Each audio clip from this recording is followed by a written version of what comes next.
నాకేం పనిలేదా? నిజంగా మీరన్నట్టుగా కబ్జా చేస్తే ఇల్లు తగలబెట్టారా? నాది వచ్చి మీరు ఉంచుతారా నన్ను? ఒక్కొక్కళ్ళు కూర్చోబెట్టి 111 జీవోలు ఏమేం చేశారు అటు అటు చూసిపోండి, అటు చూడండి. నిజంగా ఈ రోజున తెలంగాణ రాష్ట్ర ముఖ్యమంత్రి గారికి చెప్తున్నా, రేవంత్ రెడ్డి గారికి చెప్తున్నా, ఆయనంటే నాకు ఇష్టం, ఆయనంటే గౌరవం నాకు.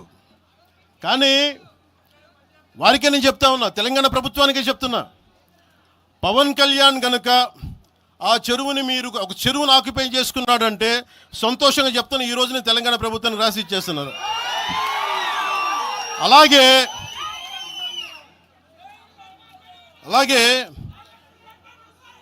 లెఫ్ట్ మేము వామపక్షవాదులు అని చెప్పి ఒక ఎనలిస్ట్ మాట్లాడతా, ఇది ఎలా ఉంటుందంటే, ప్రపంచ కార్మికులారా ఏకం కండి అని చెప్పే వామపక్ష భావజాలం ఈ రోజున ప్రాంతీయతకు వచ్చింది. ఆ వామపక్ష భావజాలం చెప్పే వ్యక్తి అనలిస్ట్ ప్రకారం ప్రపంచ కార్మికులారా ఏకం కండి, ప్రపంచ కార్మికులారా ఏకం కండి చెప్పే వామపక్ష భావజాలం ఈరోజు ఎక్కడికి వచ్చింది? ఆయన చెప్పిన విధానం ప్రకారం ప్రాంతీయతకు వచ్చింది.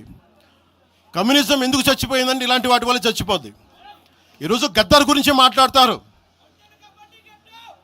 బండెనక బండి కట్టి 16 బండ్లు కట్టి ఏ బండిలో పోతాం నైజాం సర్కార్ ఓడా అంటే అది ఈరోజు మాకు వచ్చిన ప్రేమ కాదు. మాకు అది